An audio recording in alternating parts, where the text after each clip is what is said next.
Hello दोस्तों, छह मुक्ति यानी कि शैव मार्ग में समाधि के भी छह प्रकार बताए हैं, जिनको कहा गया छह मुक्ति।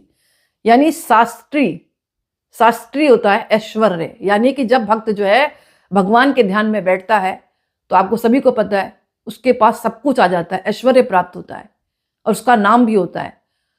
दूसरी समाधि में आता है सालोक्य, यानी जब वो समाधि में बैठता है, ईश्वर का ध्यान करता है और उसको दुनियादारी से कोई मतलब नहीं रहता, तो उससे लोकों की प्राप्ति होती है, पृथ्वी लोक, ब्रह्म लोक और आपका पृथ्वी लोक, यानी तीनों लोक का मालिक बन जाता है।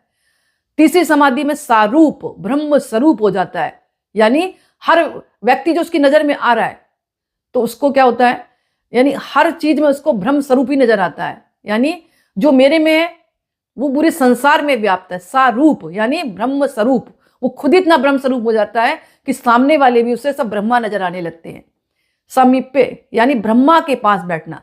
समीपे मतलब आप गुरु के पास बैठे हैं तो आपको लगेगा ब्रह्मा के पास बैठे हैं, किसी अन्य व्यक्ति के पास बैठे हैं तो आपको लगेगा ब्रह्मा के पास बैठे, यानी मेरे और सामने वाले में कोई भेद नहीं, यानी भेद मिटने लगता है तो ब्रह्मा के पास ही उसको बैठना नजर आता है। इसको कहते हैं समीपे।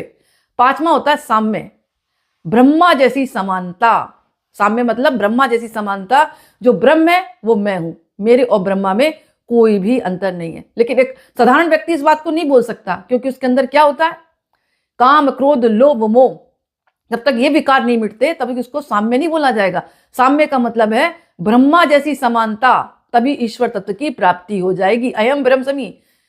लीनता या सायुज्य, छठा क्या है, लीनता या सायुज्य, यानी ब्रह्मा में लीन होकर ब्रह्मा हो जाना, यानी दो लोक नहीं रहे, अब एक हो गया। यानी लीनता का मतलब है ऐसा लीन हो जाना ब्रह्म, यानी अपनी अंदर भीतर इतना स्थिर हो जाना अपने परम तत्व में कि ब्रह्मा में लीन होकर एक तरह से वो ब्रह्म हो जाना। तभी तो कहा जाता है कि जो भीतर आत्मा है जब जितनी शुद्ध होती जाती है वो परमात्मा स्वरूप बन जाती है। अभी आत्मा में क्या है, मन के विचारों का मैल चढ़ा हुआ है, क्योंकि मन तो कभी टिकता ही नहीं है, मन तो चंचल है, इधर उधर भागता है। जब एक स्थिति ऐसी आती है जब व्यक्ति का दिमाग प्रज्ञ हो जाता है और अपने मन को बिल्कुल शुद्ध कर लेता है, जब मन को शुद्ध कर लेगा तो आत्मा के ऊपर जो बुराइयों का आवरण चढ़ा हुआ है ना, वो हट जाता है। मैली चादर का जब आवरण हट जाता है तभी उसको ब्रह्म तत्व की प्राप्ति हो जाती है और ब्रह्म में लीन होकर वो ब्रह्म हो जाता है, यानी अयम ब्रह्मसमी। तभी कहा गया है जो भीतर आत्मा है वही परमात्मा का स्वरूप है। लेकिन इसके लिए तपस्याएं करनी पड़ती हैं।